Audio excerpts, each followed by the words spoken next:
All right, hello, boys and girls. Welcome to the Dying Alone podcast. I'm your host, Gray Carter, creator and writer of Critical Miss. With me are Cory Rydell, Hello. Gavin Dunn, aka Miracle of Sound, internet musician and the world's foremost casual gamer, Hi.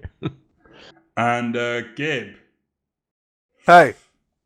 That did actually turn out kind of awkward, like you said it would, Gabe. Yeah. Hey. How's it going? Gabe is our concubine. We're going with that? Yeah, we're going with that. We're going with concubine. Okay, so we're basically talking about video games and the various dramas that surround them, which in 2014 were kind of more interesting than the games themselves. So That's more of a statement about 2014 games, though. In all honesty. It is. It was a poor year. So we'll start with the easiest question, I think, which is, what are you currently playing? And we'll start with Gav. I was playing Dying Light earlier today.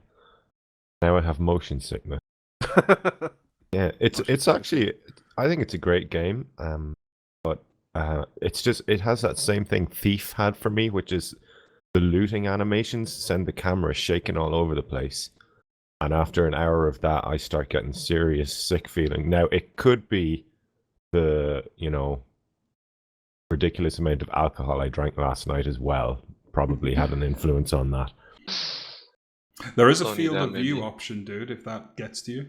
Yeah, no, I put the field of view up and it was still... I noticed with a lot of games, even if they have FOV options set for certain things, like going to loot things, or like the radio tower animations in Far Cry 4, that the field of view will just narrow sufficiently, or a ridiculous amount to make you sick, and then it'll just expand back out again, which is almost worse. Yeah, because they haven't animated the cutscenes properly, so there's going to be like arms popping in and shit from like random angles.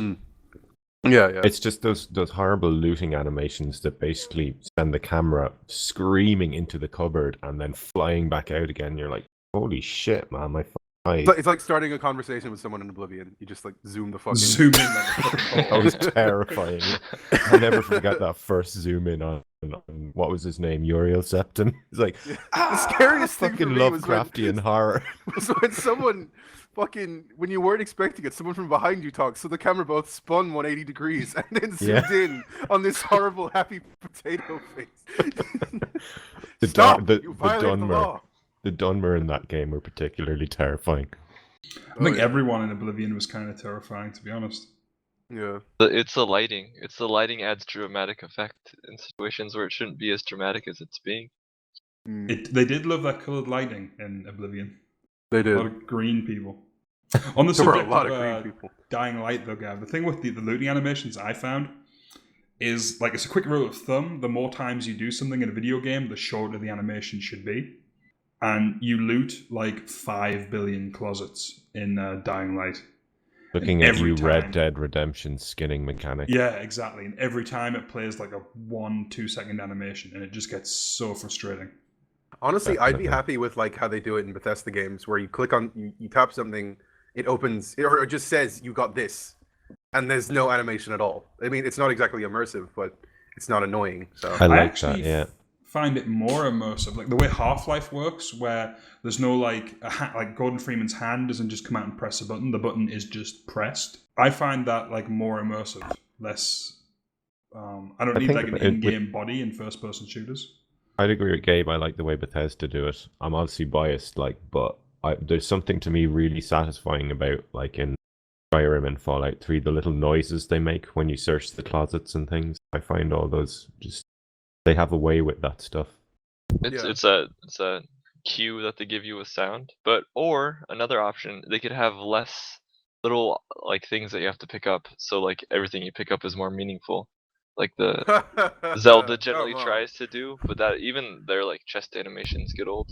Even like, when you've got like the whole text Ubisoft on the screen game thing is just like the thing of like constantly throwing shit at you, constantly having something to do is just, it means the thing that most devs seem to be doing nowadays is just giving you tiny rewards constantly, instead of meaningful rewards. And it's like, it obviously works on some sort of psychological level where it's just like, I am improving, I am getting things, I'm filling my buckets. I actually find it incredibly off-putting. Like I just refer to it as the like Ubisoft guff, because they didn't invent it, but they are the fucking best at it. where every game is filled with like little fucking chests that require looting animations and give you like 2 coins. Yeah. And there's I 500 Well, at the of same these. I time- collected every single one of them in Assassin's Creed 2. Resident Evil kind of does that as well. Not in the same like collectible way, but in the same way it's like you walk 2 steps, ammo, walk 2 steps, herb, walk 2 steps, gem to sell, walk 2 steps. You know, it's constantly feeding you shit, but you're also constantly using stuff. So it feels a lot more satisfying, and it feels like you should be getting a lot more Are we stuff, talking I guess. Resident Evil 4 or Resident Evil 1, 2, 3? Resident Evil 4. I haven't played any of the original 3. Resident Evil Evil 1 had a really well balanced loot system. Yeah. No, I've heard that Resident Evil 1 gives you fucking nothing. I haven't played it's it, but, yeah. beautiful. Like, it's so challenging, and you rely on these items so much that like coming across 5 bullets feels fantastic. Watching like all those door Christmas. animations is certainly a challenge, especially when you have to backtrack to and from the same fucking hallways like 60 times, and if you die, you have to do it all again for like 15-20 minutes of play because they don't give you that many save points. I don't know, man. Yeah, Adding tension, man. Remake just doesn't look fun to play. Like straight up, it just does not look fun It's to not play. fun, man. It's I find dated it really badly. So absorbing. Like, even I played the original recently on PSN, and it's still so. A chill it looks sandwich. like shit, but it's so atmospheric. Even though the writing is bad, the music sounds fucking terrible. The graphics are pretty awful. And the music is good, but it sounds zombie? bad. It is really atmospheric, definitely. I mean, everything design-wise, visually, and loved about it. You know, the mansion is incredibly designed, but just the gameplay and the mechanics just to do it for me at all. Well, I yeah, think, And like, I played one the thing- original when it came out first. Just, you know, at the time there was nothing else like it. It was very easy to get excited about it, but now the original was even worse because there was no auto aim, so you were like trying to figure out, like with those jaunty camera angles, you're trying to figure out in which direction you should shoot, wasting the very limited ammo you had. But speaking of Resident Evil, this is a perfectly good time to seek into the best game ever made, which is Resident Evil 6. Which I've been playing lately. I've been playing with a few friends, and I finished the first 2 campaigns, and I can understand completely why people hate it, because it is like the least Resident Evil game I've ever played, while still kind of being similar enough. But man, it's fun. It's really fun. It's shockingly fun. Like, just fucking suplexing zombies across continents with Chris's gigantic cantaloupe arms will never, ever get old. It's so good. you know what gets old though? Fighting the same fucking boss 4 times. That gets old. That did get pretty old. And their mortal video game sin of having these bosses that you have no idea whether you're damaging them or whether you're fighting them the wrong way. Simmons, that was kind of annoying. That got on my nerves. But like the Human Reaper, it was literally just the Human Reaper at the end of Chris's campaign. That was pretty interesting, especially with like the shock arm thing or whatever. So I found the Tyrannosaurus minecart ride Rex amazing. was pretty funny too. yeah. Like, I mean, how survival horror is that? A fucking minecart ride? Isn't there one of those in Resi 4? There is actually, but Resident Evil 4 isn't a survival horror game. It's just not. Well, yeah, it's an action. The worst thing for me was Action-y. fucking the bit where you have to fight off the shark in Leon's campaign, because I don't have a fear of drowning anymore, but I used to have a really big one, and having to just like hammer this X button for like a minute, and then occasionally rely on my co-op partner to fucking shoot this gigantic zombie shark coming at me was just like... The hardest part I found was constantly fucking reviving Grey. After killing me, after flying, kicking me in the back of the head and the zombies and stuff. Why did you turn on attack reaction? I turned it off after like the first mission. It was Because awful. honestly, I was willing to put up with it for like the YouTube video of just Gav kicking me over and over again. Like, Did you There's- record that?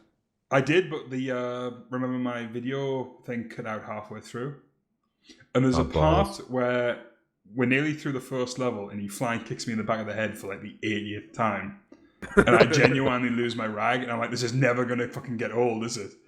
And Gav was like, no, it's not. Flying kicks me again. Oh yeah. Into a group of zombies on a staircase. That was funny.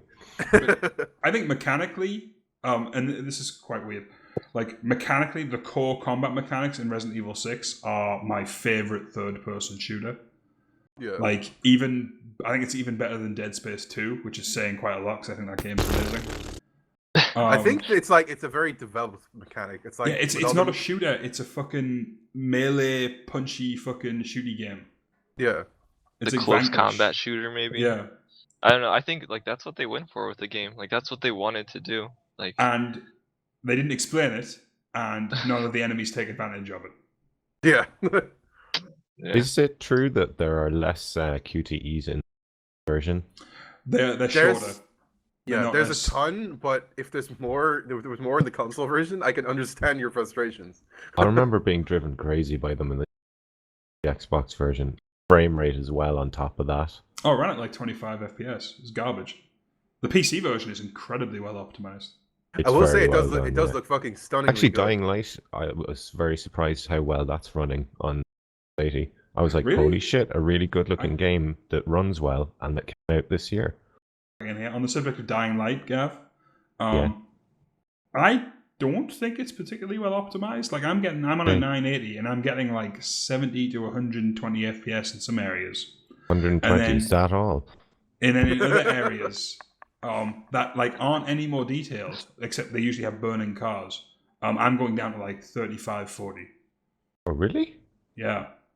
I haven't had that happen at For all. no apparent reason.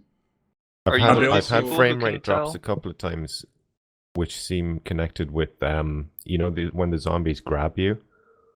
Yeah. Sometimes that animation drops the frame rate for me, but that's the only thing. Maybe it's That's loading in strange. a close texture there. Yeah, But then I I don't have tell everything the set difference? full, so I can actually tell the difference by eye. By like but 120 and 60, or like 120 and 60 I can do, yeah. I would say most people could see the difference between. I don't my notice girlfriend it, though. can't see the difference between 60 and 120. Some people say they can't see the difference between 60 and 30. Yeah, but those people are fucking. But those idiots. people are fucking morons. They're So. Yeah, they are. okay, but are you people like? Do you have your like FPS in the corner like at a constant tick too? Because like I'd never have this, so like I mean I can tell when it slows down and stuff, but I don't. When I'm I- not like. I occasionally I'll do. always do that for the first time I play a game, but then I Yeah, turn it but off. most of the time I just turn it Okay. off because I'm just going to be like constantly looking at it instead of the game. And if it ever dips below 60, it'll be like, you motherfucker, what the fuck Yeah. are you doing? You see it It's- flickering in the corner, and you're like, "Stop it!" So actually, on the subject of PC gamers being like insane anal sociopaths, with Dying Light version 1, there was a problem where 100% view distance was just like unplayable on every system. It was just way too taxing. So they released a patch saying they'd fixed it, and what they'd actually done is made it so 100% on the new scale was actually just 55% on the old scale. Just so PC gamers could max the bar out and go, yeah, actually this is a lot better. It's running much better. Jesus. Never, Which to me never, is really Easy fucking fix, funny. dude. never underestimate the power of the placebo. And they Yeah. also they had shadows that started at what was it, low, medium, high, and low, medium, and high, and they added like a very high, which is just high, and all they did was remove low, which apparently is just enough to satisfy PC gamers because all we give a fuck about is being able to select the highest option and then just mindlessly turning that on. Like That's constant amazing. motion blur, like all the time, even when you're not moving. Fucking great! I'll turn that on. I always turn motion blur off. Hate Me too. motion blur. I'm starting to appreciate it as long as it's not like hiding low FPS. I really like my motion blur. But yeah, It's a really good looking game though. other than like Resi, I've been playing like nothing but fighting games, and I probably won't go into those because I'll just talk about them all day. But mostly like Ultra Street Fighter 4 and Skullgirls and the Guilty Gear game that's on Steam, even though it's like really old because I can't play XR because it's not out in Europe. So Really, I can't Yeah. play it because they won't let me use X my what? stick with it. XR. XRD. But you said X art. It's Exurd. No, Is it for Exurd? some reason- or- it's people say Xard or Zerd or Xard or Zerd or Zard or something. It's a stupid name. It's called Guilty Gear XRD Sign. They don't give their games sensible names. and Apparently, it might just be the most gorgeous cell shaded game I've ever seen. It does look really, really pretty. It's basically like playable anime, Yeah, which exactly. is, you know, I was just about to Google it, and as soon as you said that, I stopped. Well, Yeah.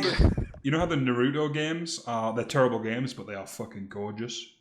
Oh, Yeah. dude, they're so fun. I played one for the first time the other week, and it was like it's shallow and there's not much to it, but it looks cool and you can jump around a lot.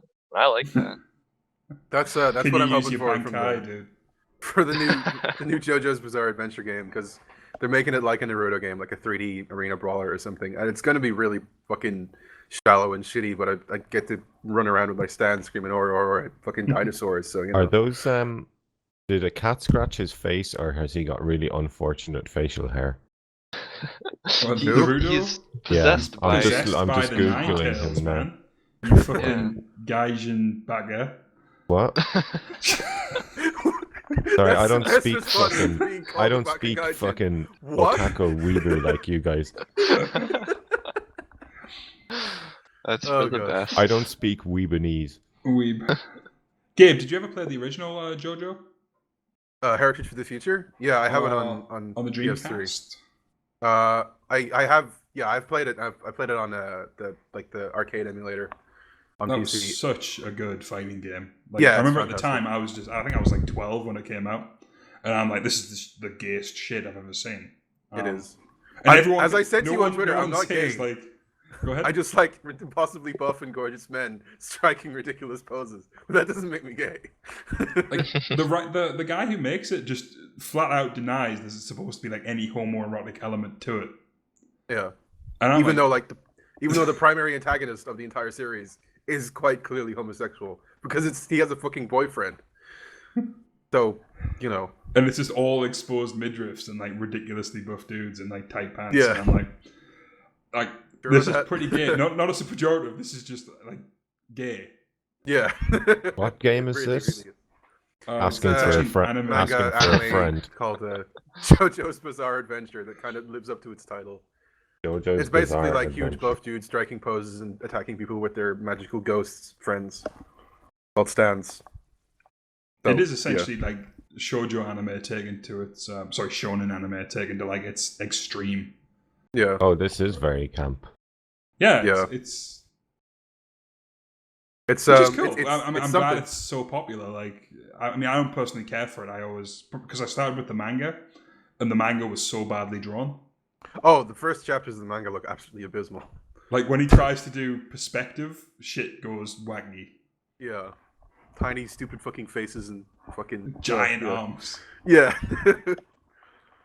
Okay, It so looks moving a on. bit like we've got Yeah, Saints Row or let's talk something. about video games. Yeah. worst game of 2014 and also most disappointing game of 2014. You want to start, Gav? Well, the most disappointing for me was Destiny, but Yeah, I thought you were going to say Yeah. that. I That's went like back all to your it. guys', isn't it? I went back to it a week ago and played for a couple of hours, and it was just the same old treadmill. And I was like, yeah, no. And It had so much I've seen potential. clever critics trying to convince themselves it's good. Yeah, I was trying to convince myself it was good for a long time, but then I was just I'm hurting myself. They're just in I'm denial of their own genuinely hurting addiction. myself. It is. It gives. It takes so much from you and gives so little back. It's like a. It's like a shitty mobile game. Yeah, it except is. With Yeah, really it kinda with is. really good shooting mechanics. Yeah. It's a treadmill, but without the continuous rewards that make treadmills worthwhile. Yeah. It's a When you treadmill hit- with no carrot. It's the promise. Yeah, of a It's carrot. it's When you like, hit certain it's point- like a fucking real treadmill. Yeah. honest. You have to be on it for like months before you see any reward. Yeah. And even then, you might not. And Wait, if you're then on an when you actual and then when you treadmill, do the it's not DLC RNG, comes you out, get which fucking negates abs. it all. Yeah. Yeah, oh god. I still haven't played that. I refuse to go back to it. I played the first mission of it and bullet sponge boss. No, I'm out of here. Yeah.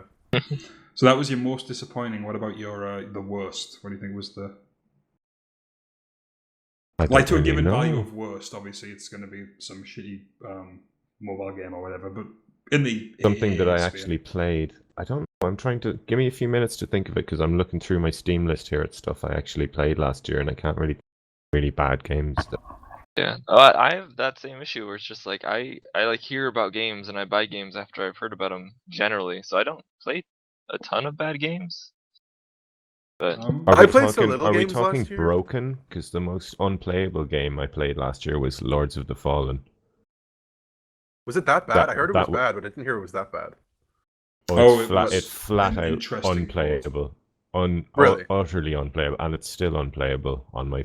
Like I go in, and as soon as you get outdoors, it drops to like you're looking at a slideshow, and that's not exaggerating. It actually stutters and freezes, and you. And this is in a game Really? with a Dark Souls-esque combat system. That doesn't work. Yeah. It actually has a huge read-write problem too, where it writes like 40 gig files and then reads them and then writes them again over and over again. So it was actually killing people's SSDs, just flat out murdering them. Blighttown, the game. Yeah. So yeah, I would say my most disappointing game of last year is a toss-up between Destiny, which is what I'm actually going to say was my most disappointing game, even though I wasn't that hyped for it because it had so much potential and it just squandered it all. But the game that I invested the most time into and got the least out of was probably Dark Souls 2, because it just did not live up to Dark Souls 1 at all. Like, after close to 250 hours in it, I'm just like, this is... I don't know why. I don't know in how denial they fucked for a it long up so time bad, about it but too. They really did. I fucking told you. I know, told all and of you, I all was you said to arguing me was with you. I'm get like, good. Yeah. And Agree. yet you still have Seriously. not gotten Get good. I'm trying to explain why this is bad and why this is not like Dark Souls, and no one would believe me. It was like, If I can beat it, Gray, oh, I could beat you it. need, It just, you need to step up your game, man. I could beat it, he says, tucking I his could collar beat it. I just, nervously. I when I beat that first night, right? And I was having a lot of problems with the night because I was trying to play like it was Dark Souls. I just realized that they either didn't understand what made Dark Souls work, or they just didn't give a fuck. I think they tried too hard to follow, like, not the original Dark Souls like ideas, but like as in the ideas in its production as a game, not the ideas as in like, you know, the lore or whatever. They tried to like stick too closely to what worked about Dark Souls while tweaking things that just did not need to be tweaked at all. Well, They tried to make it a hard game as opposed to a challenging game. If that exactly. makes any sense. Dark Souls isn't a mechanically hard game, whereas Dark Souls 2 is. Like the most glaring thing I say is like the Royal Rat Authority fight versus the Sith fight, because they're basically the same thing. But with the Royal Rat Authority, you have the 4 ads that Minions, if you kill at yeah. the start, you win. If you don't, you Yeah. lose. That's basically it. Then it just gets you so you're just like gaming the system and like trying to figure out like, all right, if I run to this corner, can I fight them off? All right, it just happens kind of haphazardly. I have a video on my gaming channel of that exact fight, and it's literally like about 6 seconds before you die. Yeah. If you're unlucky. I didn't even get that far. I think I got as far as the 4 skinny pike wielding dudes. Or the Skeleton Lords, is it? No, or... it's probably not even far. yes, you know when you the, go into a room and you're on a ledge, and if you drop down from the ledge, you have to fight 4 of them and you die. But if you stay on the Forest ledge of All Giants? and cheese the fuckers, you get to it just fine. Yeah. Well, I mean, And that's then- kind of like I always thought the Dark Souls was about gaming the system and like learning how to just like ease opponents to a degree, and like learning. It just, is. like, I mean, I can strat. cheese my way through Dark Souls 1 really easily now. Like, I can finish that game in probably 6 hours. Yeah, But- and I was kind of telling myself that Dark Souls 2 is bad because I learned how to cheese too well, but that's not the case. One thing I found disappointing in Dark Souls 2... Sorry, Gabe. Do you No, you're want fine. I found the world layout very disappointing. That was one of my favorite things about the first game. It was very. There's a lot of teleporters, and like There weren't those magic. And you're in like a new super area that's like completely different. There's no like level cohesion. Like, do you remember in Dark Souls 1 when you went down into the underground crypts and you're on this ledge and you're looking down at and in the distance you can see the lava pit where you were a few hours ago.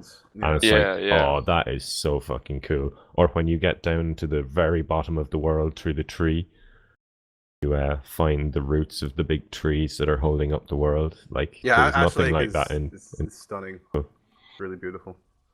But what you said about the teleporters is kind of like the most accurate thing for me. Like, because I remember when I initially started playing it, and you said, Gav, that like having the teleports kind of removes the feeling of a long journey. And I was like, nah, because I was still trying to convince myself that wasn't true. But now that is just like the most accurate thing for me. It doesn't feel like I'm going anywhere. It just feels like I'm finishing like a level, and then I'm going back That's home, why- and then I'm going to another one. That's why you remember the trip up the mountain to Drangleek Castle and up that castle? That Yeah. was my favorite part of the game because that was the longest uninterrupted stretch with no teleporters. Yeah, mine too, I think. I mean, it's still worth noting that this, I mean, it was a disappointing game, but it certainly wasn't a bad game by any stretch Oh, of the no. imagination. Oh yeah. It's also like my third best game of 2014, but it was still like the one that disappointed me most. Yeah. I agree. It's in my top 5 as well. Well, it had too much like potential, too much hype. I mean, disappointing is all about hype, really, and like what you expect out of the game. And that one, its predecessor set your hopes too high, essentially. Yeah. I think my worst crime was thinking that anything could beat Dark Souls. Yeah. Well, Bloodborne might. You never know. I'm not even trying to think about Bloodborne. I just want it to come out and I want it to be good, and I'm not going to think about it. I just want The it. aesthetic of Bloodborne's doing a lot for me. A lot more than the fantasy. It's not generic fantasy, but it's kind of like standardish Fucking dark fantasy in Dark Souls. Van Helsing, Castlevania, Vampire Hunter, D Souls is just like I have to say that thrills me. it's nice not to be yet another like medieval knight in armor. Yeah. Yeah, I was If they just did- saying if they to did a Gray, I'm sci-fi finding that version, so I would boring be these days. all over that shit. that would be kind of cool. I don't know how they'd work that though. But anyway, let's move on. Let's 'cause- move on. Five Nights at Freddy's 3 is coming out in Greenlight soon. And for those of you not keeping track, Five Nights at Freddy 1 came out about 6 months ago. Yeah. I don't really know how to feel about this trend because, like, with me, horror games are just not an interest. Like, not all. Like Silent Hill 2 and 3, I played those last year. They're fucking amazing. But that wasn't because of the horror. That was because they're really good Gray games. doesn't like Silent Hill 2. So this is why he needs to be I actually like, excluded I do from not. this I content. never. I like Silent Hill 1. All right, that's an 2 entire never other did for me. podcast there. Let's not go. Let's Yeah. not dwell on that. Gray's opinion is on anything ever again is invalid because he doesn't like Silent Hill 2. It Get just good. Get sad. Get sad. Get sad. Get multiple personalities. Spoilers there, by the way. Yeah. Actually, I'll tell you exactly what bugs me about Silent Hill 2. It's that I'm kind of an OCD completionist, and Silent Hill 2, like all the Silent Hill games, runs on these invisible rules that you couldn't possibly figure out on your own. Which, it's the same reason I didn't like, oh dear, what was it called? That 2D, very pixely version of Silent Hill 2. Lone Survivor. Lone Survivor, exactly. Everybody loved that. Are you and I talking just- about the mechanics of the game or the lore? He started the mechanics of getting the ending. the mechanics I of the think. endings? Like, rely on you doing things with characters or having items that... Because if you examine the spoiler a lot in your inventory, you'll get the spoiler ending, and if you Yeah. don't, you'll get another ending. So Yeah, I got a very depressing ending. yeah, no, you told me about that one. Like I got the happiest ending you can get on new game, I think. And like if I'd gotten the ending you gotten, I would have just broken down into tears because I was halfway there already. So Really, I didn't really give a shit about the story, to be honest. 'Cause Really? It was just the voice acting and stuff, and it was kind To of be honest, dodgy, and The voice acting was bad. but they the actually atmosphere. they went as far as to model the characters after their voice actors because they wanted the voice acting to be weird and janky and stuff. So, but I could gush about Silent Hill 2 forever, so I'm not going to I do thought that. the visual representations of our fears in Silent Hill 2 is the best I've ever seen it in not just a video game, but in nearly all of media. Hmm. I mean the There's that one room, like when you're in a prison underground, where it's just like impossible. Like you when you're dropping down all the holes, there's like this vertical corridor where it's just like yeah, this cannot exist. There is no reason this would ever exist. This is a gaping void, and it's just like that is so scary. ugh, so And terrifying. the creature design, like that mix of sex and death, Yeah, like really like so clever and implies things in your brain but never outright says it to you. Like the abstract daddies. Holy shit, that is one scary enemy. yeah. Visually, The thing with it's a Silent Hill really 2, interesting as opposed game. to Silent Hill 3, is that Silent Hill 3 is like terrifying and scary, but Silent Hill 2 just gets into your head, like in a way that Silent Hill 3 doesn't. Exactly. Because Silent Hill 3 is a lot more like gross, I guess, and in your Like face with like the Silent whole. Hill 2, it's like doesn't do jump scares, doesn't do like mechanically scaring you because it's quite an easy game, but it's just Mm. like it sticks in your brain and gives you this icky, sticky, nasty feeling that goes with you after you stop playing it. Yeah. That's why I think it's amazing. I did like The Room, the fourth one. I haven't got around to that one yet, but because the concept, I find the high concept of that a little bit more scary. The idea of just being trapped in this space that kind of expands or contracts according to its own will, I find quite creepy. Yeah. But we're not talking about Silent Hill, we're talking about Five Nights at Freddy's. Oh, yes. Which is a lot less interesting, really. And Which the is issue with them Is this one of those 3 games in 6 months? This one of these PewDieBait games? It is. It is. It is got the very very popular essence with the streamers. Considering it is a jump scare simulator, basically. Yeah. But it does.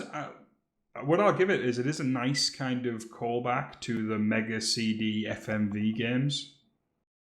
Like Night Trap? That like classic? fucking Night Trap, yeah. Like that well-known classic. Yeah. And I don't know if that was deliberate or if he's just a shitty 3D modeler. Well, I think it's very simple models, and it's just to get the job done, Like, Looking at a I'm video, not nice. the This biggest game fan is, of it aesthetically, but is basically, it just one of these things where it makes Boogeyman jump up in your face and go boogie woogie woogie woogie? yeah. Essentially. For a basic Oh, explanation of very it, much so. you are a security guard. Is playing it. That says enough to me. Yeah, you're a security I guard. know what in kind of this- game it's gonna be. In like a pizza place where the animatronics have gone fucking crazy, and you have to I forget. You need to close the doors and check like the cameras to make sure they're not creeping up on you or something. And Yeah, when they they do have creep a up on you, they sonar pop up in power. your face and go. This video you has lose. 23 million views, and Yeah. I have got to start pretending to be scared of games. I'm just gonna get angry at games. Seriously, all the that's time some and shout at lucrative stuff right there. Yeah. it's popular. It gets the views, and I'm sure it gets sales too. But it's crazy because it obviously doesn't take a ton of time to go to make the games if he's come out with 3 in this amount of time. them. Oh, yeah. Yeah. So, Like the first one came out last summer, autumn, and then the second one came out like last month, isn't it? Or 2 months ago? Yeah, pretty much. And now the third one is on Greenlight already. They cost like €5-6 or something. Which What is, are they built in? They source or Unity, I guess. It's not even really a game. It's like almost entirely FMV with just a few interactable objects. It's very simple. yeah. But at the same time, I mean, fair play to the dude. He's found a market and he's appealing to it. Yeah. And there's gonna be a ton of new titles to flood that market, and he will be the only one. Because he hit the market. I don't think anyone else will be able to recreate his success with that. What I want him to do is just go completely left field, take 6 months to work on the next one proper, and release it as 5 Fights at Freddy's Ultimax. Just make it a proper a really in-depth fighting game or something. Just, I don't know. I don't know. It'd be nice. I mean, if you look at the Slender trend, where Slender came out and it was shite. But everyone went nuts for the concept, and then we got a load of imitators, and then we actually got Amnesia. Was Amnesia before or after Slender? Amnesia was before Slender. Was it? Yeah, I'm pretty sure it way was. before Slender. Yeah. Because I remember people original- comparing Slender to Amnesia. The original saying it was, Slender the Man scariest thing ever. indie game. I think so. Let me look that up. I could be wrong, man. You might be right. I have to say I was not enamored with Amnesia the way I wasn't most either. people are. But it did lead to Alien Isolation, which I think is the best survival horror game in fucking years. I watched a friend of mine stream a bit of that, and he was a scared baby, so we didn't really get too far. Yeah, Amnesia came out almost 2 years before Slender. Oh, really? Okay. Oh yeah. I was 2012 and I 2010. didn't. Alien Isolation Hold on, are we wasn't talking really about for the me, official but release of Slender here, or the first? No, it's Slender, the 8 pages. Okay. Isolation didn't really do it for me. But I'm glad that it did well because I think there needs to be more games like it. Yeah. It just had everything I want out of a. Really? It could. You like what? It could have done with being more dynamic. One-hit kill, constant shit. Just annoyed the shit out of me.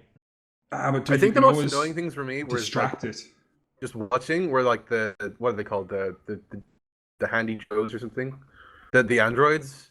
Those guys were just they just seemed kind of like distractions, I guess.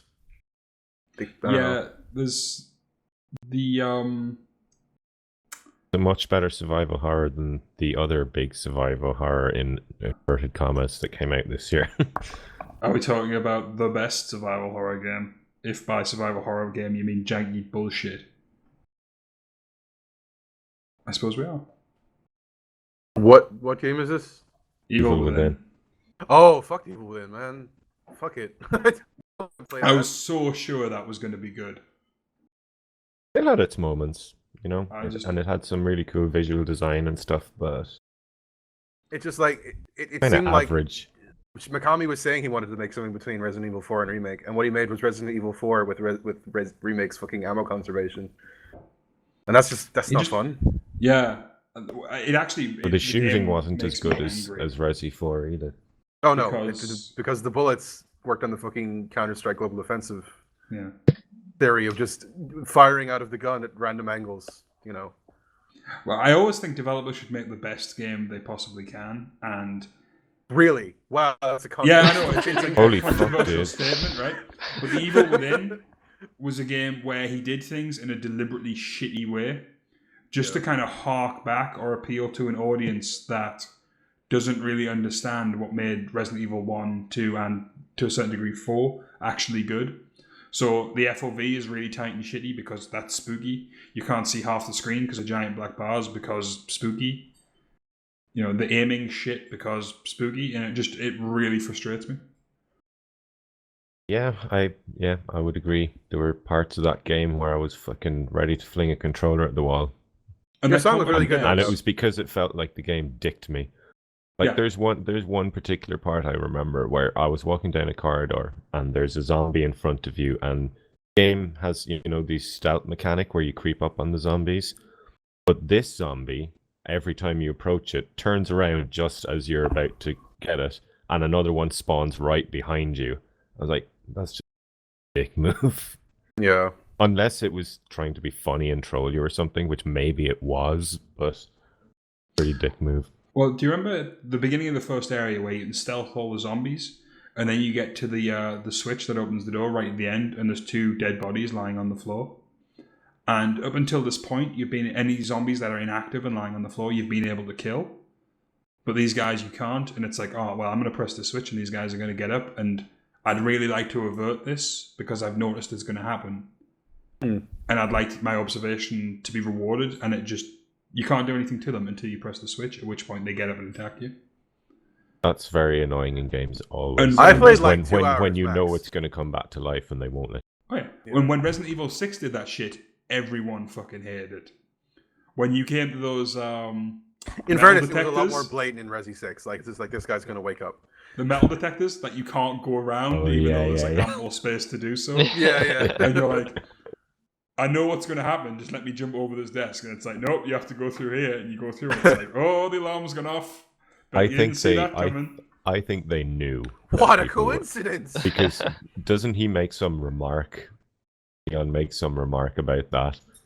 It's kind of like a knowing wink. There's so many like that I would say something and the game would immediately echo my thoughts. It was really funny when I was playing through it. And I couldn't tell if it was being smart or if it just actually was that stupid. Yeah. Well, it's like impossible to tell with that sort of thing because it's like it's so straight faced. It's pretty easy to smartly do stupid. I think is what they're trying to do. Speaking of that, I tried Metal Gear. What's the new one called? Ground Zeroes.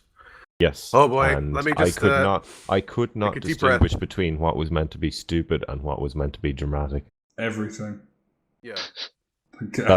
There was like a line where they were taking off in a helicopter, and he said something about like they played us like a fiddle. They played us like a damn fiddle. Well, this really dramatic scene is happening, and I was like, "Oh my god, it's kind of supposed to be serious, but at the same time, the campiness of Metal Gear is where a lot of the appeal comes from.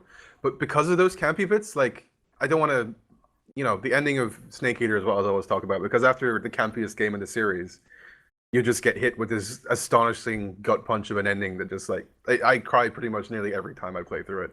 That's because I'm very attached to the Metal Gear series, but at the same time, it is just shockingly emotional. It's like a telenovela for men. It's wrestling. It is. It's very similar to wrestling. Maybe.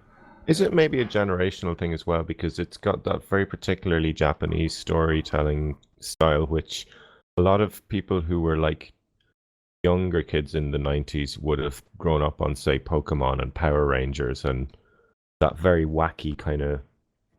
I think nostalgia plays a part.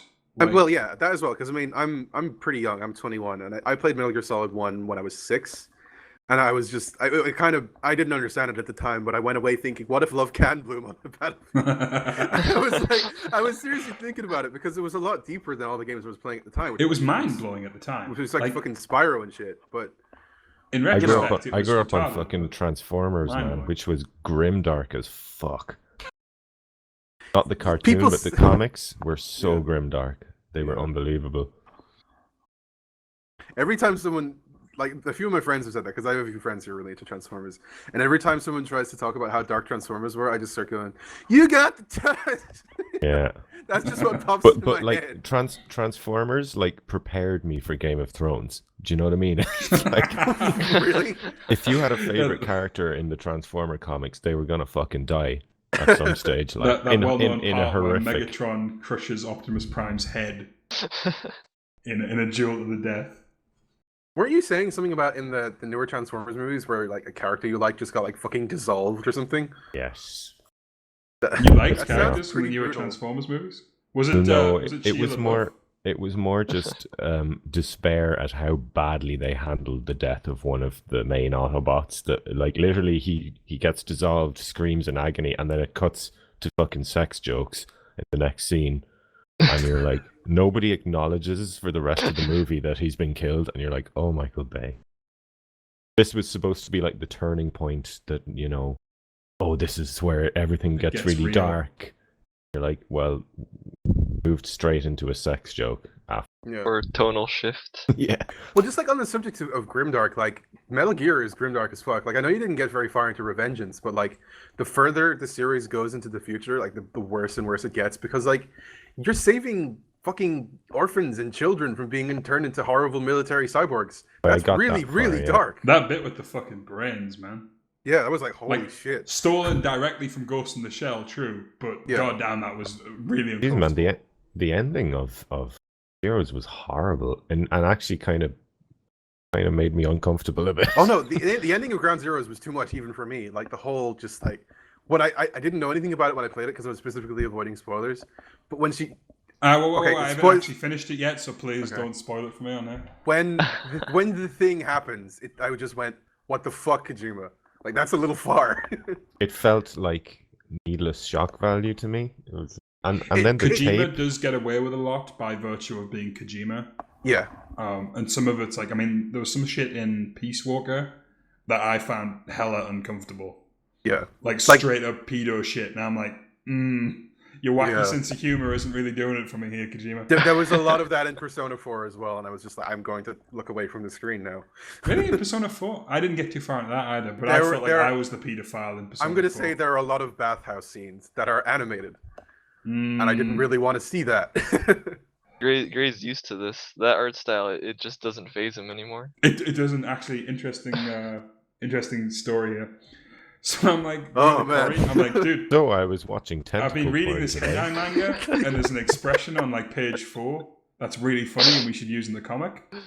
And Cory's like, this is a comic about like a fucking toddler being raped, and I'm like, yeah, it's pretty weird, but look at the expression on page 4. Oh my god! Oh no! I've gotten used to it though. It's like 10 o'clock in the morning or something, and he sends me this, and he's like, "Oh, did you get to like this bit?" And I'm like, "No, it's weird porn, and it's like I'm drinking tea." Can we not? I occasionally click on a link you post on Twitter, and I'm like, I'm gonna regret this, and I always do. I'm really hard to phase, but you phase me, so good job, buddy. Some of the shit he posts, I'm like, my girlfriend's gonna walk in, and on my screen is gonna be a girl getting done from behind with the penis literally sticking out through her stomach. It's in so deep, and I'm like, how am I going to explain that when that day comes? Just say Gray, and she'll get it. I will just blame Gray. Well, because it is Gray's fault. I'm totally fucking numb to it, guys. Like, I don't just every now and again, there's something so horrible. I'm like, oh man, I should reconsider how I'm living my life. But it's not that it's shocking. It's just kind of hilarious. Like it is and that's a creepy byproduct of Chan culture, I think, where a lot of creepy shit comes out of Japan, and specifically anime and manga, that just kind of gets tolerated. Yeah. Like, I was reading a manga recently about, it's like a sports manga about karate, right? Okay. And one of the they introduce a Brazilian jiu-jitsu guy called Pedro, who is going around at night and raping male students in this campus, right? Okay. And he's like literally breaking their legs with like jiu-jitsu and then raping them.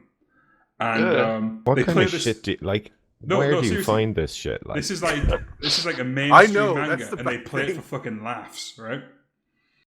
They he gets introduced as like a main character, and the other main character like motivates other people in the gym by like using this rapist as like a threat. Jesus fucking Christ. And like even I was like, wow, this like even for a fucking manga, this is so tonally deaf and so just awful. I think that could partially be a racism thing as well, because he's Mexican and his name is Pedro. Because Japan does not handle racism well. Like, look at Capcom. Like, look at the people in Resident Evil 5. Look at Dalsum. Look at T-Hawk, the Native American who's from Mexico. Resident Evil 5 was amazing. Like, you know when it came out and everyone like, oh, this is racist, and then they were kind of talking about like there was some unfortunate imagery in that trailer, but it wasn't like out and out racist. And then Capcom went, you think that's fucking racist, mate? Then you had the fucking I'll show guys you fucking racist. The guys who were so black they were grey with the Unga Bunga masks. Unga Bunga tribesmen with chucking spears at you. And I was like, holy fucking shit, this is like so That's totally like a third of the game as well. They were and like really no terrible one could talk about levels that as well. because all of the earlier racism had been like dismissed as like over the top social justice-ness. Yeah. Capcom can be a bit dodgy, like I agree. I love Capcom, but my god. Like, I heard recently that, like, you know, DJ from Street Fighter, the Jamaican guy, apparently his original design, like they like his original sketches, they deemed that it can't be released because it's too racist. And he's like a big black guy with dreadlocks who's grinning all the time and has gigantic teeth. And like, that's pretty racist already. They gave him watermelon striped pants. How much worse can it get? And what people will say is, oh, Street Fighter is all about, stereotypes, man. All the characters are stereotypes. Which is kind of true, but... It is kind of true. They are vaguely national stereotypes, but some characters are just hella dodgy. Yeah. Like Dalsum. No one just gives a shit about Dalsum because the design is like 25 years old. But if you look at it, he's an emaciated, bald Indian dude who does like weird head bobbing shit when he wins. He basically looks like Combat Candy. Yeah. Yeah, Combat Candy. Combat Candy. And all his moves involve the word yoga. Like, it is pretty dodgy. Oh. What was it when they did the fucking Turkish oil wrestler in Street Fighter 4? Oh, Hakan? Hakan's not even racist. He's just bizarre. He's bright red. People from Turkey aren't bright red. But he's just, of course, he's got to be like oiling himself up constantly. I thought it was really funny. Yeah. They need to put an Irish... Gabe, they need to put an Irish character in the next one.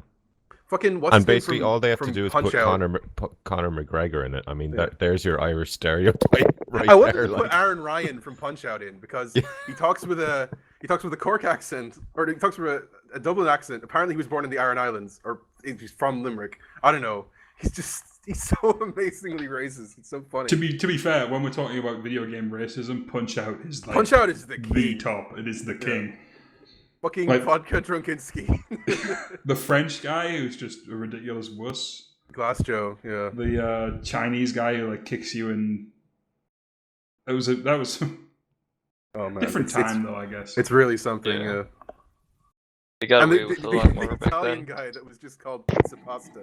Like, what are we going to name our son to carry on the proud lineage of the Pasta family? I know, pizza.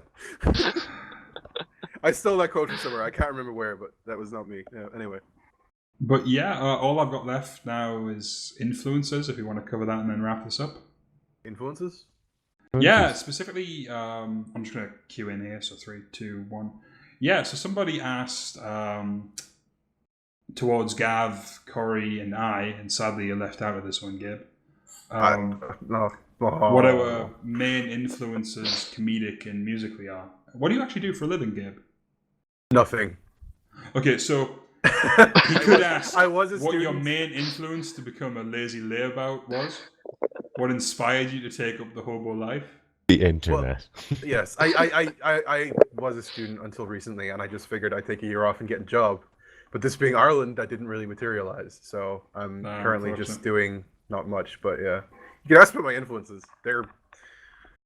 No, you can't. Never mind. Go on. Do something about me. I guess we can start with you, Gav, since that'll give Gabe something to bounce off to, since he knows music. Well, it's a hard question because I've got like hundreds of influence.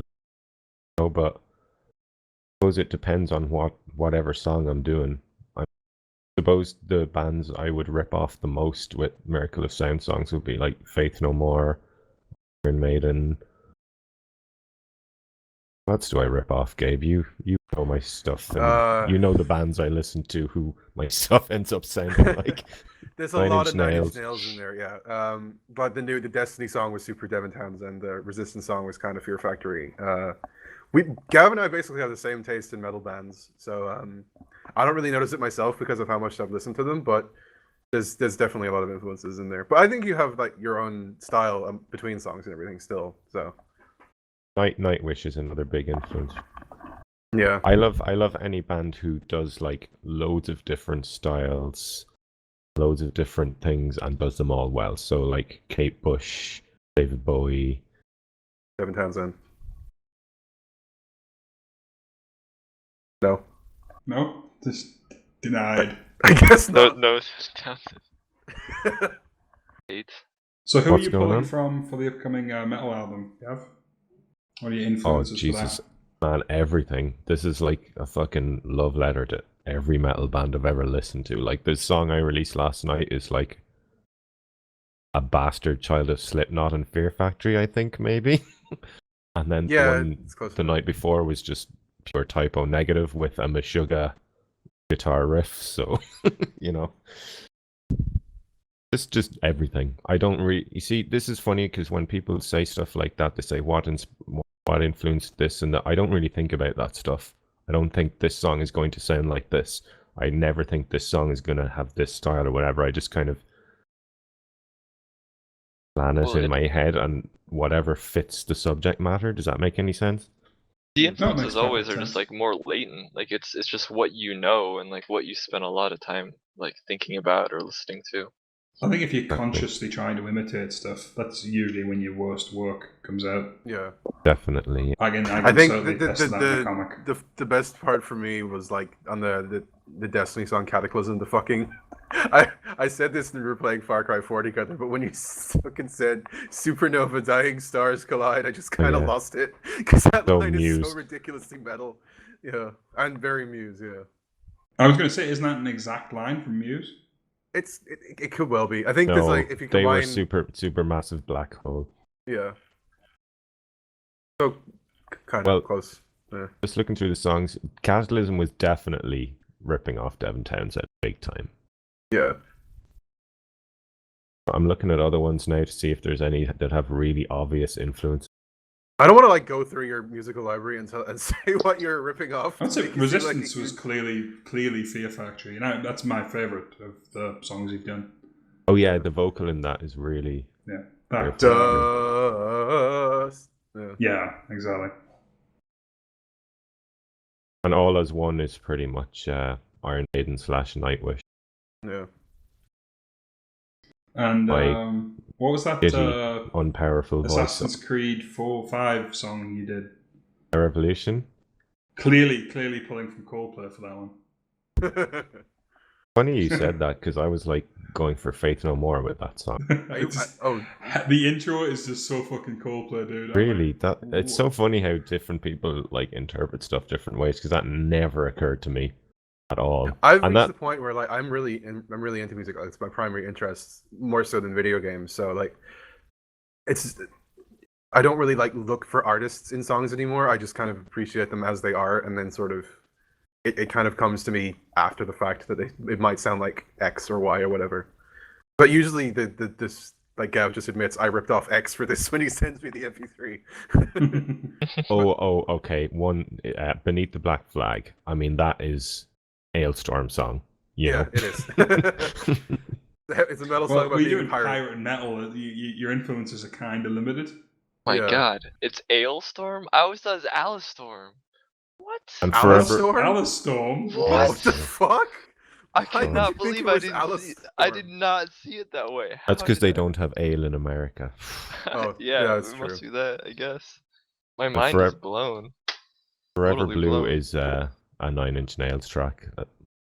Yeah, that's my favorite of yours, actually. I think, other than the Little Sister and the New Black Album. Your stuff is really good, basically. Hi, I'm Gabe. I'm the shill. Please read Buy Lyrical his Myths new on album, buy it. www.escapistmagazine.com. So I guess this is the part where Cory and I wax lyrical about influences. You want to do artistic influences first, Cory? Yeah, sure. I mean, I've got like weird ones just because like I grew up watching just like Toonami or whatever. So it was like all the anime like Cowboy Bebop and like Pokemon and like oh man and like Saturday morning cartoons that were like weirdly Asian like Metabots and like there's some other strange ones in there that it's always kind of like in the back of my mind. But then there's like my middle school phase where I read way too much Control Alt Delete, questionable content, and Mega Tokyo that has poisoned my artistic talent, Growth. and they're like taught me certain tricks that I definitely need to get out of. To be fair to you, I think I had a big artistic influence in the beginning of the strip. Oh yeah, you told me to do a bunch of stuff. And Like where I told you to do a bunch of shit, which at the time like looked okay, but like in retrospect, I should have just let you do your own thing, and that must have been very frustrating for you. yeah, well, it's a lot of the line work, and I think my line work has gotten clean, but it's Working with Gray frustrating? No. Dude, Oh, in these, sorry. I think I'm pretty chill now, but in the early strips, I micromanaged like a motherfucker. It's been really cool watching Cory's art style develop. Yeah, it's like I always kind of felt like I didn't really have an art style, and it's slowly turning into because like that's what you do. You develop your art style and you create it. But I always kind of felt like I was copying too much, and it's slowly become where I'm inventing my own things. Do you Also, I find want to that- sound like a Did dick you here, but find I that a hadn't heard of conscious you. thing, Cory, or did that happen naturally over time? It just happened naturally. I don't think you can do it consciously. Like, I agree. I hadn't heard of like Gray or Critical Miss until we played Destiny together, and I was just like, "Oh, right, you're that guy." Oh yeah. Yeah, no, I didn't keep up with stuff. At all. We're in a strange place where we get a lot of views because we're on the Escapist, but I don't think we're actually a big player in the webcomic community. We're still kind of niche in that regard.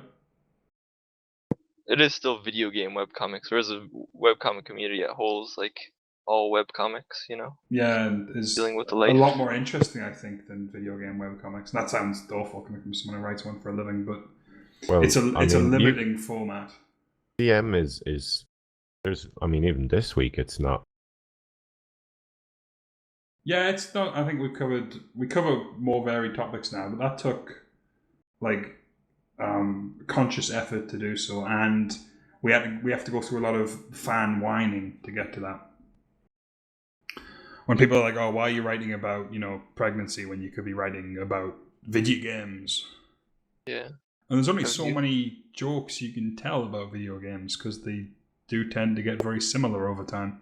And Penny Arcade's they've done all the jokes. Control Delete's done a ton of the jokes. Like there's a ton of like the old school webcomics that were just gaming webcomics. For like years. Yeah. So they've got like a decade of fucking back material, and you'll find you're ripping off Penny Arcade by accident. Hmm. It's like The Simpsons did a first sort of situation. Exactly. Like But we're worse, I think. yeah. But anyway, so like for influences now, like I'm, I kind of just go through and like look at like really good art. Like I try and look at art that's generally just better than mine. And but specifically, I'm really loving Doman Sayman, the manga artist. I've been loving his style. I've been really trying to What does he do? take aspects. He did Nickelodeon and Voynich Hotel. Oh yeah, he's really really good. He does a lot with a little. Like They're very simple, but they're very, very. They've got a lot of character to them. So I've just been trying to see what he does that I could be doing better as well. Yeah, that's always isn't it funny that when you get to a certain level of skill with your craft after a lot of practice, you start enjoying stuff more that you look at and go, I could probably not do that, if that makes any sense. It's kind of the same reason musicians, when they get to a certain level, start getting into like fucking, prog. I'm the complete opposite, dude. Really? It actually, writing professionally has ruined my reading. In that, when I see something that I just couldn't do, particularly if it's by someone younger than me, I'm just like, this is fucking bullshit. You're just a bitter old cunt. I'm just a bitter, twisted cunt. See, you can't have that with music, because then you go on YouTube and you see, like, check out this 4-year-old jazz blues guitarist, Prodigy, and he's just... Or then check out what gets the most views on YouTube. And, like, does anyone else think this generation sucks? It was better in the 50s when women couldn't vote. Sorry. I think there's a difference there, Cory, between technical skill and like creative innovation. Yeah. Big time. Where I'm like, there's writers who are better than me, and that's always going to be the case. But when you see someone who's just had like a really fucking good idea, and you're like, oh, why didn't I think of that? Yeah, true. I guess I look up a really good like, idea with the ability to translate it into art. The ability to execute is huge with writers. Like, there's so many people who have ideas. I'm doing the air quotations there. You can't see them. Air quotations, ideas, and then do fucking nothing with them. Yeah. I don't know. So what are your influences for writing? Well, as you know, I used to have a really bad habit of reading or watching something and going, "This is fucking amazing. I'm just going to do this from now on." We're gonna immediately use the black boxes from Scott Pilgrim. That ruined me for a long time. What was that? When Scott Pilgrim came out, and I read it and was just flabbergasted, and I went, "We're just going to do this. This is what we're going to do from now on." Yeah, it was like a trend where there were these black boxes that had like little funny kind of quotes or like additional information about people who were showing up in the comic. Oh yeah. To be fair, he didn't invent what's his that name? shit. Drunk homosexual. Yeah. And then we started doing that. What's his name? The guy, Scott's roommate. It's Wallace. Scott's roommate. Yeah, Wallace something drunk homosexual. That black box thing. Yeah. And we employed that for like 3 strips, 4 or 5 maybe, and then immediately wildly dropped it. inconsistent too. Yeah. And then there's like I had a really bad habit of just reading something and deciding I wanted to try and do that. And so basically what you're saying, Gray, is Michael Cera is your biggest influence. I hated the fucking movie, dude. That movie was... Everyone else seems to love it, and I fucking hated every moment of it. Like, Disjointed, I guess, was the way I would put it. Like, I don't know. The highlight of it was Aubrey Plaza, because Aubrey Plaza is the highlight of existence. But, Aubrey here now? She plays April Ludgate in Parks and Recreation. She just looks like perpetually furious with everything. Oh wait, she was. Who did she play? She played the barista, I think. Oh shit. Yeah. She is crazy attractive. Yeah. Very pretty. But yeah, now it's just the traditional English comedy writer roots, where it's mostly Irish shit. Irish shit. So hard. So I'm a big fan of Black Books, Father Ted, that kind of stuff. I've been ripping off Charlie Brooker for years. Gray will not ever acknowledge this when I say it, but I know why he called Aaron Aaron. Fucking loves Ireland, despite all his mockery and all his flattery about it. He loves Ireland. That's why he literally named his semi-autobiographical character after Ireland. It is. You made a skinny, semi-attractive woman your autobiographical character. Yeah, look at him making up stories about where it came from, huh? It is actually my girlfriend's middle name, but that's even worse because people are going, "Now she's just like a fucking waifu." Literally waifu. And she's not supposed to be super likable. She's awkward and horrible and Oh, so you made your waifu tsundere? Okay. And people you see, I think sometimes, Gray, I think you overestimate how unlikable she is, because I think she's a really likable character, and because kind of in the same way that like you might read the strip and you would recognize that negative trait in yourself through her, I find myself relating to a lot of the nasty things it says. Yeah, she's grouchy and she's very self-centered and she's just destructive, I think, which is I guess that's kind of a trait that's romanticized in a lot of characters. Negativity is that doesn't really work too well in the real world. Doesn't get you by that well. I'm guilty of this too, where Eren is like basically a schizophrenic, and I'm like, isn't this wacky fun? And then in reality, no, not really. It's actually not fun at all. Hoping to work on that a little bit more with Eren Dies Alone, which I think is a bit darker-ish, kind of. When are you guys releasing it? I know who this is dependent on. I've been waiting on this shit, man. Yeah, I kind of just hit a roadblock with it, and then we moved house, and then I broke my toe, and just lots of excuses got in the way, like this excuse. Blue. Yes, it's very hard to write when you don't have the use of your toe. Well, no, it's very hard to write when you're in constant pain, dude. I know some writers who would disagree wholeheartedly with that statement. Life is pain. I am always in constant pain. No, I'm very specific about how my working environment and how I feel when I write and stuff, which is, it's not an actual thing that affects the quality of my writing. It's purely because I'm lazy. Yeah. So if there's like... It's something you just have to kind of get over. If there's too much sun in my eyes or some shit, it's like, nah, I'm going to play some Dota 2. Also, Dota 2 has fucking crippled me emotionally and professionally. Yeah, how much time have you got on Dota 2 now? I think that's another podcast entirely by itself as well. Listeners? In the realm of like 4,000 hours, of which I reckon I've played about 3,000. It is an addicting game. 3,599 hours on record. Dude, it's so deep. There is so much depth there. There is so much... Like, it's not like other video games where you play it and you just, I've played this video game. Like, I'm never going to get any better at COD. What's your most played game, Gabe? Overall, between platforms, it would be Dark Souls. I think I had like 600 hours on the Xbox version. See, I would argue that's much worse than having that many hours in Dota. It is. Maybe like 200 hours on the PS3 version and another 200 on PC. So that second most. 249 hours on Skyrim you have here on your Steam. That is the one. You know those people who are like, I've got 900 hours in Skyrim? Yeah. I don't get that. Yeah. Wave even if you mod Skyrim, what are you doing with your life? It's still like, it's just a hollow, shallow experience. Someone did help me mod it like properly recently with like the mod organizer thing, which prevents a lot of crashes, but it's still have you played it with like the survival mods and stuff? Yeah, I have. Really fucking cool. I didn't really enjoy it that much. Like, I want difficulty that is. It felt balanced, but the difficulty was like.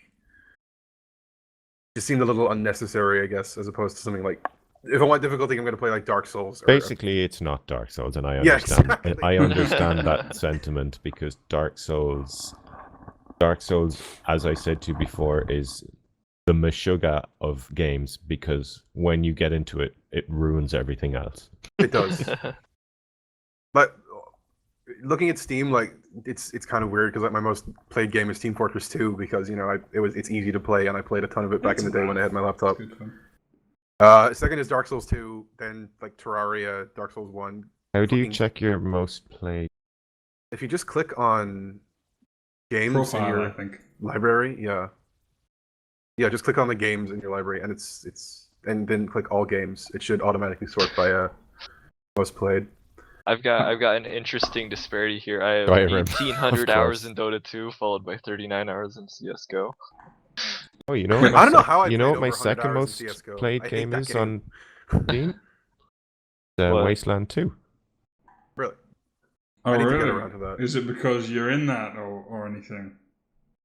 Well, I'm obviously biased, and I did really want to get to the end so I could hear the song, but it's a fucking solid I didn't game, like it. man. I really wanted to, but I just Really? couldn't get into it. It seems good, but I can't afford games at the moment at all. So I'm so sensitive to jankiness now. Like, modern gaming's kind of ruined me in that regard. Me too, because like a bunch of my friends were really gushing over Dragon's Dogma, and I really wanted to give it a go, but booting it up on the PS3 in like sub 720, sub 30 FPS, and I'm just like, I cannot. It's just I don't want to do this. But that fucking intro music, though, it's pretty good. it is incredible. Let's have a look. So, Gabe, you're gonna punch me for this one. Go on. I have 10 more hours on Borderlands 2 than I do on Dark Souls. But I like Borderlands. But Borderlands 2 just isn't fun. That's not including my first playthrough of Dark Souls on Xbox. So Well, yeah, no, Borderlands like just Dark annoys Souls me. would be by far my most played game if I played it all on PC. Fallout- I put so many hours. Okay. Fallout 3 is mine. I'm probably got about 1,000 hours on Fallout 3.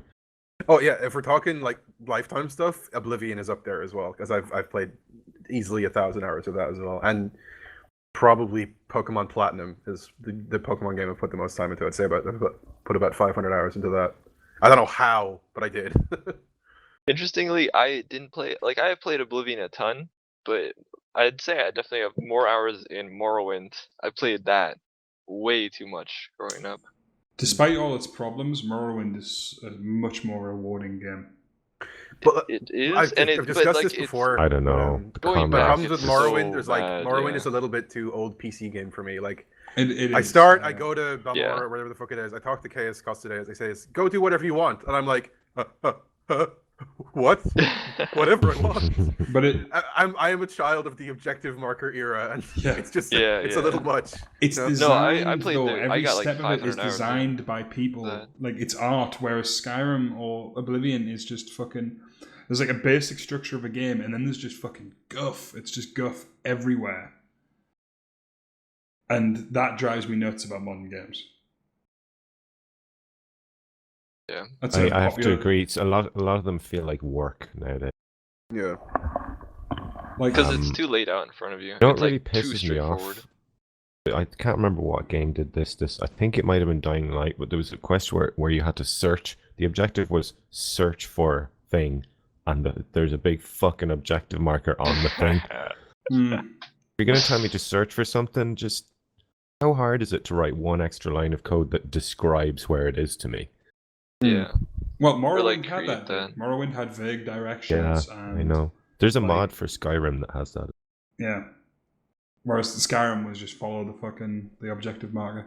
But I've noticed, like for me personally, nowadays when it says like search for this and there isn't a marker, I will start to be like, ah man, I may just quit this game right now. Like I'm not gonna spend the time Too searching for lazy. this thing. Yeah. But that's I- I think that says a bit about the quality of the games, if that is the case. Where I'm it's just- just like Speaking of, Ethan Carter was a game that really well. I really disliked it. Really? Yeah. I haven't found a walking simulator that I've liked yet. I just haven't. Stanley Parable. Stanley Parable made Stanley me go Parable a few is times. so fucking good. It made me chuckle occasionally. Like Gone Home, my opinions Really? on it have softened a lot. I think it's okay, but it didn't move me. Nothing about it just interests me, I Oh, guess. yeah, I thought Gone Home was overrated, but the Stanley Parable is one of the funniest games I've ever come across. It But knows it's what you're gonna about do. video games, I guess. If video games I aren't guess. your main passion, I understand why. No, maybe they're that a isn't huge the- passion of mine, but it kind of felt easy to me. It felt like it was just going, video games, right? Nudge, nudge. Did you get to the Uh, part where you continuously commit suicide? Yes. When did that not do anything for you? Because I found That was one of the parts that made me laugh. like it was hysterical and it was sad and it was all done with like one prop, Yeah. a shitty looking like space thing and this voice actor, and I just thought that was like a really interesting demonstration of the craft, you know? Yeah. I don't know. I'll give it another go sometime. I don't know. The problem I had with Ethan Carter, Gav, is it was all just so fucking obvious. Like I haven't played it, so I don't know. Oh, I don't want to ruin it then, but I mean, I guessed the twist after the second line of dialogue. Oh, Oh yeah, I'm really bad at guessing twists. Like oh yeah, I suppose no, you're absolutely right. And then I love the idea of it, like the putting the crime scenes together. But what that actually just boiled down to was like using your ability that highlights where an item is, walking towards it, picking it up. I don't know, man. There were clever little puzzles in it, like the house. See, the house I think was the standout. The house and the shit. What was the other one? The space flight thing. Then you got that shitty dungeon level later, which was just that was pretty garbage. Stupid jump scare. I don't know. The only in quotes walking simulator I ever didn't really enjoy was Dear Esther. It was okay. It was just it was all right. It didn't do a great deal for me. Have any of you played Passage? Nope. One of the earlier examples of it. Actually, have any of you played any Tale of Tales games? I don't think so. No. You want to talk about obnoxious, like walking simulator arty games? Try a Tale of Tales game. They're all crap. I don't know, dude. If you want to try a game that's crap, here's a game. It's like I don't. No, if you want to see a game that's pretentious and crap, like Tale of Tales really take to the next level. Like the path has like the most obtuse movement system I've ever seen. Like walking in one direction and looking in that direction is so fucking hard. Sounds awful. But yeah, now we're just griping. There's a lot of griping going on.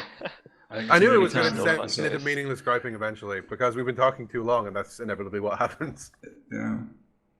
Well, it's all Cory and I do. We gripe. That's why our comics made a career out of it. Critical. Yeah, it's what we do for a living too. Yeah, joining a Dota game with you guys was an experience, because it's like Gabe, they rage, but they rage quietly. It's like they don't like get mad at each other, or well, I think they do, but they just kind of quietly sulk. Oh, it depends. See, that's why I play fighting games instead of like MOBAs or Counter-Strike, because all that rage and all that frustration and all that like hype is condensed into 2 minutes rather than 45 minutes or an hour. Oh yeah, and it depends on what time it is and what kind of game it is. Like Steve rages, Steve shouts. Cory, when he's drunk, is like the meanest fucking Dota player I've ever come across. Yeah, I legitimately try and ruin people's days. And the only genuine fight we've had, like I've failed to submit scripts because I'm drunk and I'm like 3 days behind schedule, and Cory's been like, yeah, that's all right. The only actual genuine fight we've had is in Dota 2. It happens, dude. It is a harsh game. Not talking to each other for a couple of days because just harsh words were fucking said. I think we need to stage an intervention, lads. It's time for you to go on the wagon. I think like after 3,500 hours, it's a little late for an intervention. And I'm still not that good. I'm better than Cory, but I'm still not that good. See, I have like 50 hours in Ultra Street Fighter 4, and I'm still stuck, and I'm fine with that. But I have moved from a no-level player into a low-level player, and there I will stay for another 1,000 hours. But at least I'll win. That progression is so addictive, and you get that. It's that times like I used to play Blaze Blue, not competitively, but like online. That was pretty good. Yeah, kind of mid-tier player. And that did a lot for me. And then I took on Dota, which is kind of the same thing, but you expand your character pool faster, and there's so many other things you can work on. So you're constantly making progress in some part of the game. And I just haven't really looked back to fighting games since. That's fair enough. I used to be super duper into them when I was a kid, and last year I just immediately fell in love with them again. When I started, a friend of mine invited me around to try out like the original Persona 4 arena, and I was like, this is pretty fun. And we played some Street Fighter, and I was like, okay, why did I stop playing? This is the best feeling ever. So, yeah. They're hard, man. Fighting games are. You know what we should do? We should do what you did with Gabe and Dota 2 with Street Fighter. I would be so down to do that. Yeah, I'd be on that. Get him playing. We should do something like that where we play co-op stuff and edit it into videos or some shit. So basically, Mostly so you can base your YouTube channel on me being the brunt of the joke. Actually, it's joke more is along the Gav. lines of me basing my YouTube channel on you being actually famous and bringing in viewers. Because I've tried running my own stuff and it just doesn't work. People are like, "Oh, you're a kind of unpleasant, boring English dude." We already have a lot of those. Nudge, wink, cough. You know, it's It a is a fucking big, saturated market. Is the sarcastic British critic market? There are a lot of sardonic British critics. Yeah. I feel like I missed my era in that respect. Like we were the big thing, kind of 2005, 2008ish, and now everything's all fucking positive and happy and like, gaming's so fucking good. And, what fucking gaming culture are you part of? Dude, you know, Yeah. it's all fucking like I was watching the Angry Joe show. I don't know. I'll expected to agree. be I like think of like the big name streamers, like the Let's Players, like Game Grumps and Markiplier. Like they love everything. Everything's amazing. It's a very like, positive, games very are pretty cool. Like just a very positive and very pleasant. But it's aimed at attitude a now. different audience. Aimed at kids. But yeah, I watched Angry Joe, and the dude's called Angry Joe. Not all that fucking angry. In fact, Pissy seems to Pablo. like a lot of fucking games. Frustrated Ah. Fernando. I love Sorry. Angry Joe. Sorry, I think Angry Joe is fucking great, man. I love his reviews. I think I it's like appreciate him, but I hella cannot stand casual, watching his dude. videos. Yeah, but drives that's me- why I like His his personality reviews, drives man. me crazy. Really? Speaks Oh. to you. the skits, I the appreciate skits his do nothing existence. for me. But Yeah, skits skits in do nothing for general me. do nothing for me. No one's skits have for entertainment. Especially video game related skits. That's like scraping the bottom of the barrel real hard. I like Hey Ash, what you playing? I think they do pretty well. the ones I watch. I see you guys I just don't find agree. if I don't there's wanna a gaming video badmouth with skits in it, individual I'm people. skipping the skits. Like I've never Yeah, seen me one I too. liked in any gaming video. That's not to say they're bad. They're just a lot of them are really So bad. we're just gonna gripe about YouTubers now. It's griping time. I think I this is think this is we time should to be wrap it wrapping up up. because it's just descended into gripes. yeah. Does anyone have anything they want to pimp or promote? Gav's got a new album coming out, I believe. Well, Does it's that going have a to title be yet, Gav? it's going to be a while. I don't. It's going to know be a what while. the- Is his new album coming out next week? No, I'm actually considering just calling it Metal Songs Volume 1 Really? that are Really? Yeah, because- that's the least metal title you could give it. yeah, but listen, That's true. gotta listen to the reasoning behind it. Because someone could stumble across that music, that album, hear it, and think that's what Miracle of Sound sounds like, and I like this. And I think I Dude. need to differentiate it from the other albums somehow. Let people know that this is not what the rest of the stuff. Oh, it's Don't. nice to see you. Well, you might making- as well call it "Don't listen to this if you have the constitution of a baby."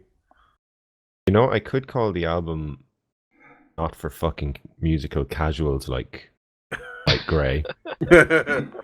If you can't distinguish, you know, a 14/18 rhythm, I don't know, you you with should a call it, like- 4/4 backbeat playing at the same time, just you know, you need not apply here. You should go with How like a about pure calling like it a gore break grind from or commercialism, Gav? or like porno grind title. Like call it like "Drowning in Regurgitated Semen" or something like that. Do it. That's the title. I want to hear. That's already a title, Do it. unfortunately. But oh man, Well, man, some of the old song titles I used to have, like they were amazing. They were interesting, dude. I really want you to redo "Gilf." That song was fucking great. GILF. I'm not remaking GILF. No. Oh, Remake come on. Gilf, dude. It's the best thing you've ever done. Hashtag Was it the remake product of Gilf. an era? Please A tweet that at certain Gav. mindset? Hashtag Not remake Gilf. remaking that because it would cause a drama, and I don't want anyone. Hashtag remake Gilf. Oh dear. Oh yeah, so okay, Gav has a new album in the works. It's a metal album, but he has to be clear that it's not like his usual stuff. His usual stuff is family friendly, radio friendly, turgid shit for video gamers. If you're a fan of such acts as Nickelback and Stained, I highly recommend Miracle of Sound. You laugh, but Gray is a fan of those bands. Oh no. Of who? Sorry, we might have found Bane. out. Nickelback and Stained. Stained. Oh, Stained are great, man. Oh Christ. That one Get the Stained fuck song. out. Yeah. Been a while. It's been a while. That's exactly it. Yeah. And Cory and I have a new comic coming out. Probably on The Escapist, but we might be running a Patreon for it, so prepare your fucking wallets. I'm a Gabe- part in of your this future. podcast. In a future. I will donate to your Patreon if you set one up. Fantastic, dude. That is the most fucking condescending thing. I Like, heartily I know endorse that's- this that's product. Don't- that's an don't awful thing to spend say it to all someone into who's one trying to give you shop. money, but like, I don't know if I can accept that because it's like, oh hey, Right. how are you spending that money I gave you? Gray, Bitch. don't spend it all in the one shop, yeah?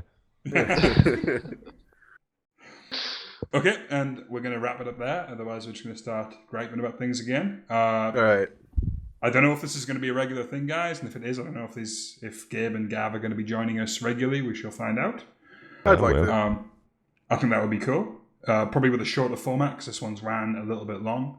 We Yeah. should let Cory talk more next time, though. I do. I talk over Cory all the fucking We kept time. butting in over Yeah, Cory. me too. You guys talk about games I don't play. So Cory doesn't play video games, which is an Yeah, it's not interesting Dota, trait so for a that's guy who makes a unfortunate. comic about video games. yeah. Okay, yeah, so we're probably going to do something similar next week. Goodbye, everybody. Bye-bye. Bye. Bye.